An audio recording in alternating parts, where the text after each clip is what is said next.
Hello Achievers, my name is Omkarachary K. I am the CEO and founder of HLT Software Solutions. So in this video, let us break down the new policy of education which has been introduced by Government of India. History. The need for new policy for education has been felt in the year 1964. So a committee has been formed by the Government of India and asked to analyze the current situation of education. So the committee came up with new recommendations. In the year 1968, the new policy of education has been implemented. So the policy covers right for education and equality. Later in the year 1986, under the leadership of Indira Gandhi, so the second revision of new policy of education has been introduced. This time it focuses on right for free education and compulsory education. In the year 1992, under the leadership of P.V. Narasimha Rao, the policy has been enhanced to include 3 exam system: the AIEEE, JEE and CET. So the common entrance test, state level common entrance test, CET in the case of Karnataka, MSET in the case of Andhra. Similarly, other states had like common entrance tests to enter to the higher education. साथियों, देश के पूर्व राष्ट्रपति महान वैज्ञानिक doctor APJ Abdul Kalam कहा करते थे, the purpose of education is to make good human beings with skill and expertise. The new education policy 2020. So the Indian education system always focused on infusing gnana, the knowledge, pragya, the wisdom, satya, the truth into the humanity. The new policy of education 2020 focuses on the same. So the ancient universities like Takshashila, Nalanda always encouraged overall development of an individual, not only focusing on exams. The new policy of education is based on 3 major pillars: the quality, the innovation and the research. The policy has been structured based on futuristic technology mindset. Objectives. The new policy of education 2020 focused on following objectives. First one, the students of India, whether they are studying in nursery or they are studying in college, should get scientific base of education. The second one, the education should always encourage unique capabilities of the students. So it focused on conceptual learning rather than rote learning, so which we have been practicing so far. The dignity of labor. So basically the jobs like carpentry, plumbing, painting are the jobs which are not dignified in the current education system.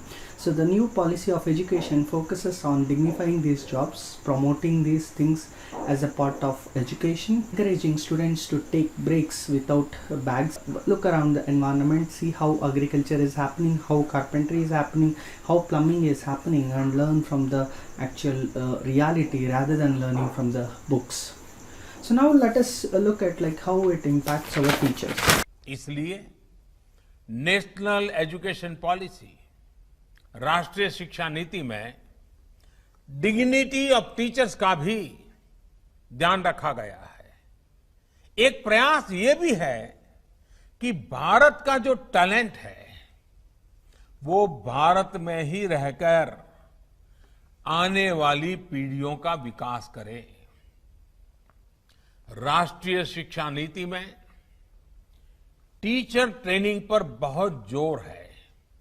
वो अपनी skills लगातार update करते रहें, इस पर बहुत जोर है. I believe when a teacher learns, a nation leads.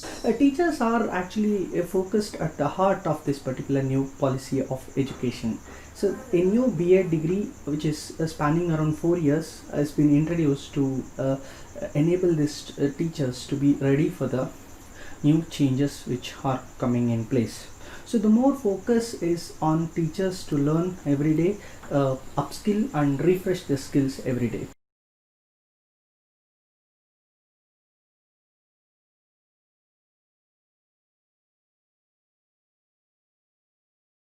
The political changes. So human resource and development ministry has been renamed to Ministry of Education immediately. So the foreign universities like Oxford, Harvard now can set up their campuses in India, and the MPhil program has been discontinued. The current spend on education is 3.5%. So the spend is being like focused to increase up to 6% with this particular new policy of education.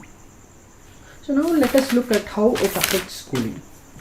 So if you look at schooling, right, so far we were following 10+2 model, wherein which like a student starts its education at the age of 6. So from the age of 6 he joins first standards, from first standard till the 10th. So after 10th there will be public exams, post that he will join arts, science or commerce stream, so wherein he will actually focus on the particular stream, and he will have a board exam at the end of 12th.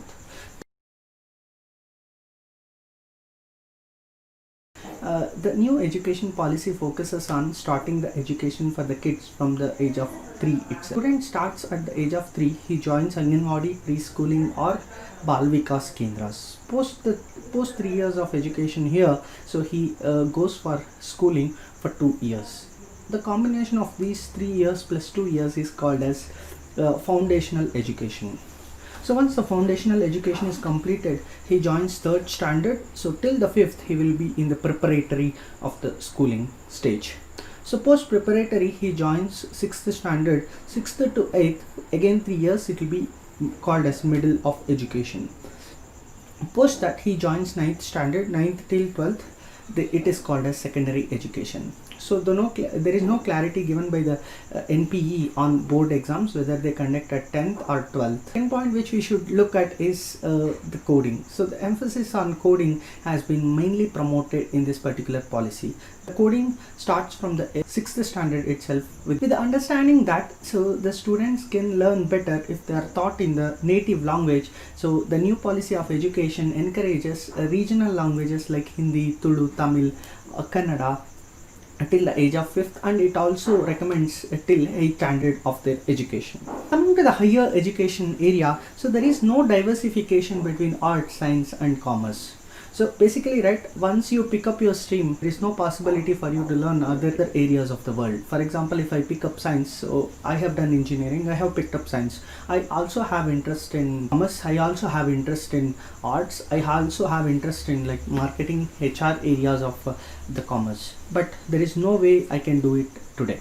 But the new policy of education addresses this particular problem. There is no diversification of degrees. So you can pick up the subjects which you like, arts, commerce and science. So how this can be implemented is something which government is looking forward for. So this next important thing which we should look for in higher education system is multiple entry and exit points. For example, if you take up a degree of BSc which spans around 3 years or 4 years, there will be multiple entry and exit points. For example, you complete first year, you feel like you are not suitable here, so you want to join another degree. Yes, you can do it.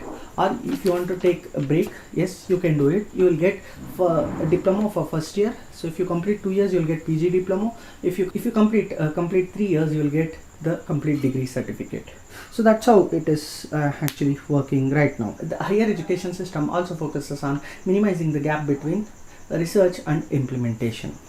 So overall, if you look at the new policy of education, right, it mainly emphasizes on critical thinking, innovation and quality of the education, right? So this is pretty much important for us as a nation to grow to the next level. So if you compare our education policy with the other countries like Germany or US, right, so it almost matches. Let's see how this can be implemented. The implementation target which the government has set up is for 2014. So the few changes like changing the ministry from human resource and development to Ministry of Education actually will be effect from immediate, and so there are a few changes which takes time for implementation.